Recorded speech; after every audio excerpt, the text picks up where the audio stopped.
Hi, everybody. How are you doing? I'll just share my screen there. Yeah, so I am talking about the future of transport. It's not something that we provide or get involved in at Scribe, but I have a background involved in transport. The previous company I was working with, it was a Swiss-based company, and we were building a sat nav for public transport, and we deployed solutions all around the world, in New York, in Japan, in Switzerland, in Germany, etc. And really, transport and movement, the mobility of people really is basically, it's like a prime need for us. It makes us happy. As it's relevant to the song we played at the opening. We played Happy by Pharrell Williams earlier. I was actually talking to Jane. I was going, what about that Happy song? It's by Will Farrell, isn't it? And I actually got it wrong. Yeah, it's Pharrell Williams. So it would have been a bit dodgy if we played a song by Will Farrell. Anyway, so studies have found out-of-home mobility is strongly associated to quality of life. It gives us access to things, obviously our jobs, education, training, healthcare being really important. And also, if you have a bit of disposable income, access to affordable food and leisure opportunities. So it really creates better well-being. But there is particularly dissatisfaction with travel if you have no access to no transport or poor transport connections. It gives a lower well-being, subjective well-being, and also depressive symptoms. So you all know this. I think you all know this, but mobility of people is important to us. And you may be experiencing some of these kind of challenges in your community where you see a reduction in transport services and transport links within particularly rural areas. Maybe in the more urban areas, you're experiencing increased traffic congestion and accidents. And also there's maybe a transition, you're spotting this transition to electric vehicles. Where you're thinking as a town council, parish council, how you're going to support this. And also there's this bigger goal for us to reduce our carbon emissions to be net zero by 2050. So all these kind of challenges are being faced right now with transport, and hopefully they resonate with you. What I'm going to talk about today is showing you a little bit insight into the future of transport. And this is relevant to us all as individuals or as people, councillors and clerks and staff involved in local governments. And I'm going to talk about solutions that are trying to make it more sustainable, more accessible to all, and actually more available. But before we go on to that, let's just step back a little bit and look at the history of transport. So, really, there hasn't, if you look at this, the automobile was introduced in the earlier 20th century. Before that, were horse-drawn carts, boats, and trains, and the bicycle actually really came after the train as a common mode of transport. And then, really, in the 1950s, we started seeing aircraft as a form of public transport. But really, I mean, if we look back at the 1950s, by now in 2022, we would have expected teleportation, but that hasn't happened. So if you really look back, there's actually not been that much innovation on how we move ourselves around, since the 1950s.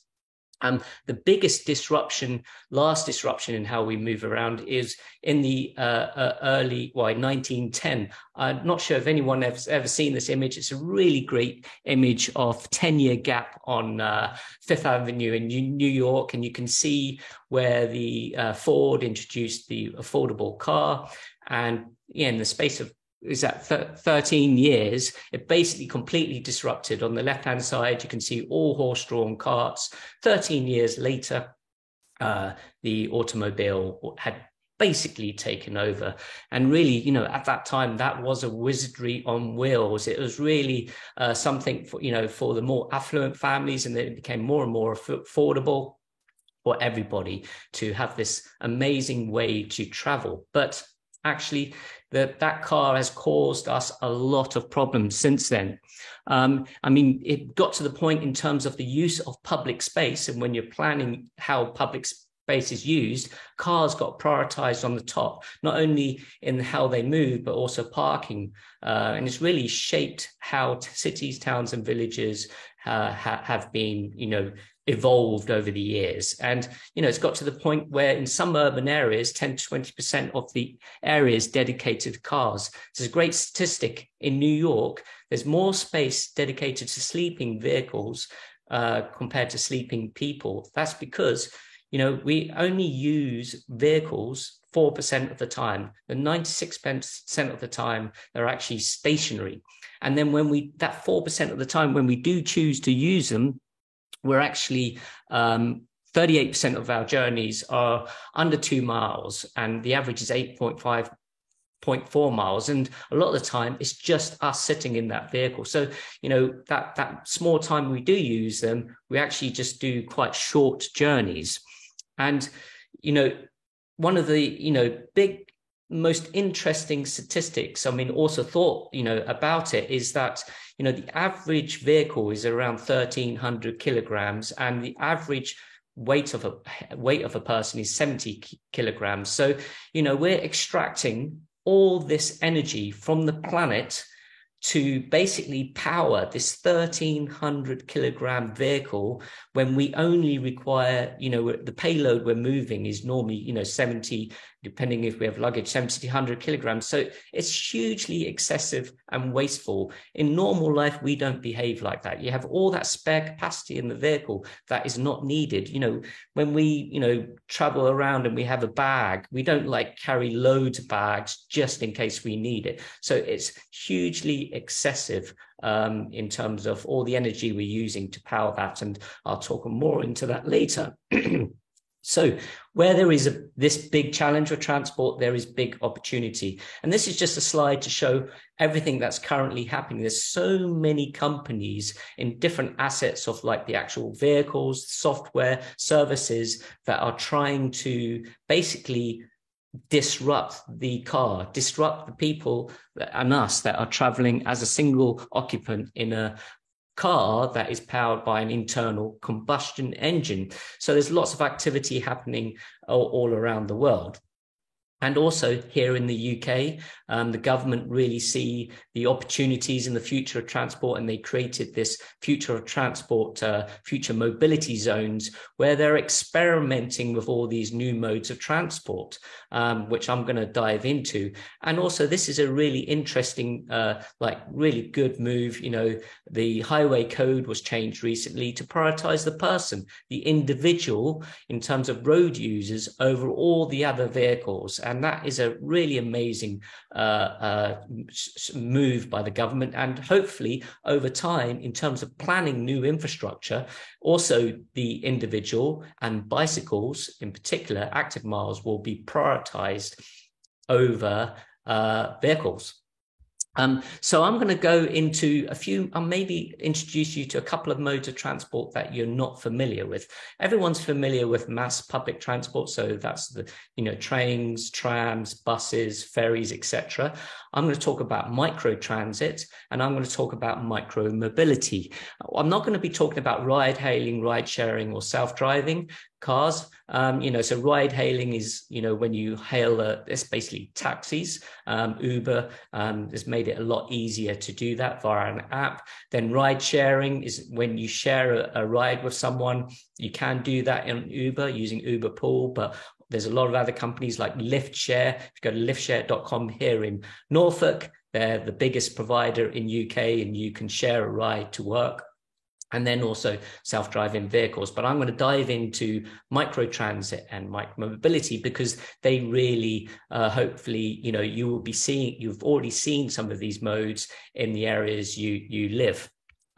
First, talk about the convenience of the car versus the bus. So you can see here on the left-hand side why we like to travel in our own private vehicles or an on-demand vehicle, such as a taxi, because it gets you door to door, it's fast, it's comfortable, it's immediate, and it's direct. But the downsides of it is it's quite expensive. It's actually maybe not that convenient. When you get to a destination, you have to find a parking spot. And, you can often get stressed in that process. Then on the right-hand side, you've got the bus. It's cheap. You don't need to park. You don't need a driving license. You don't need to park. But it doesn't get you door to door. It's kind of out of your control. It can be crowded and inconvenient. So microtransit is attempting to bring those two together. And microtransit is basically like an Uber, but minibus. So it's an on-demand minibus. So it's a smaller vehicle, carrying maybe 12 passengers, and it may be more if it's under more demand, and it's a lot more flexible. So it's like that Uber experience, and it's flexible routes and flexible schedules, because traditional public transport is fixed routes and fixed schedules, and they only change once a year if you're lucky, and it's very little change. This is flexible routes and flexible schedules, and the pickups and the drop-offs will vary all the time depending on the demand, what people are requesting.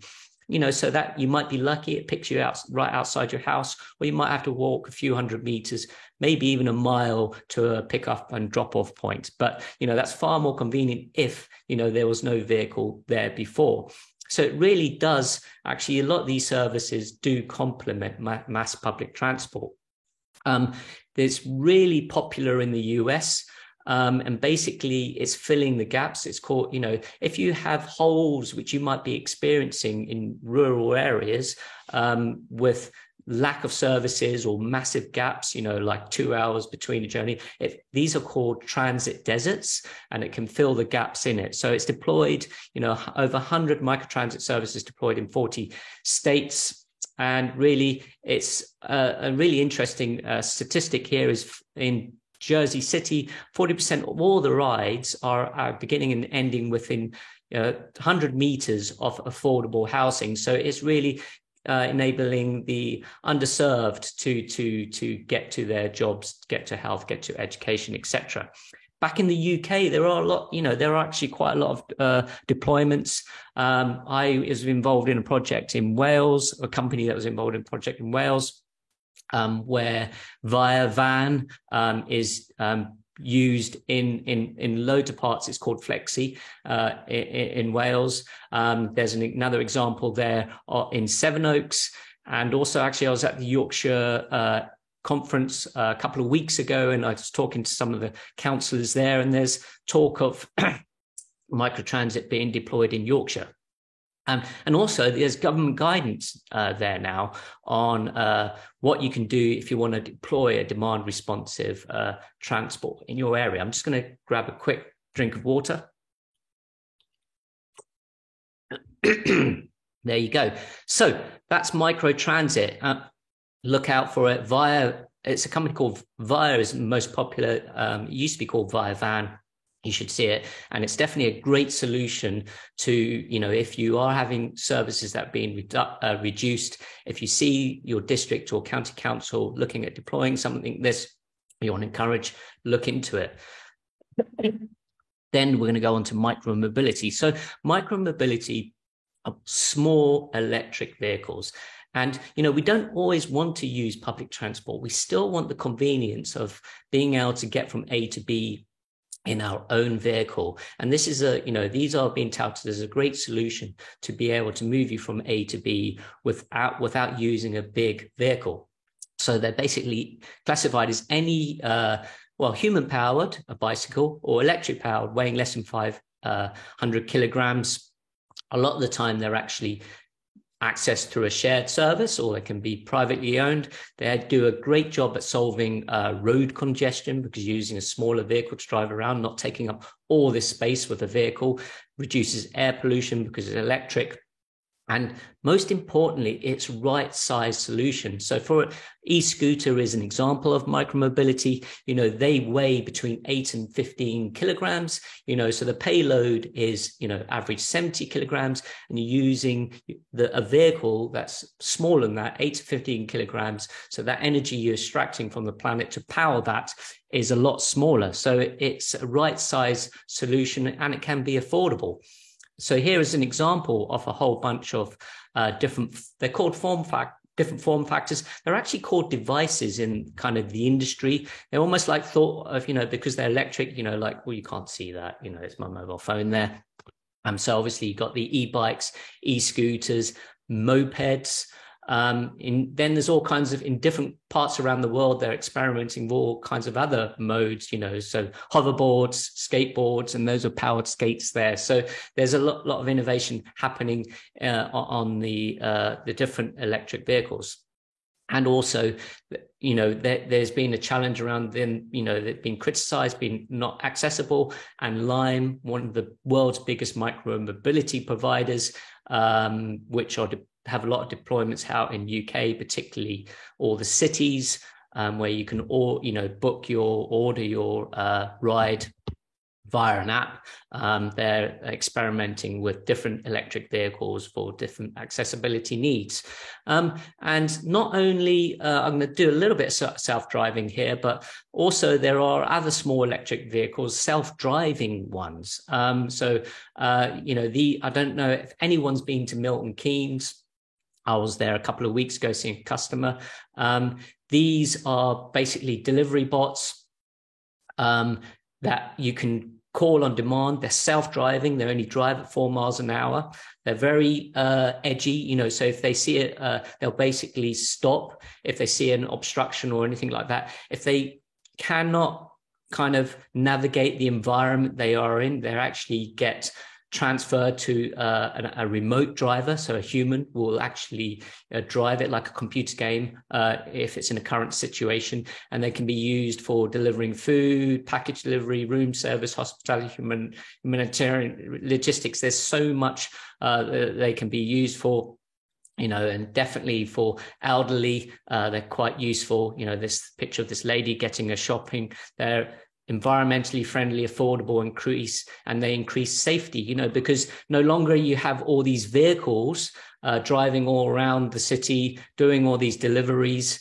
You have these little robots driving around, a lot safer. There's a lot of accidents caused by last mile delivery. So it's a great solution there.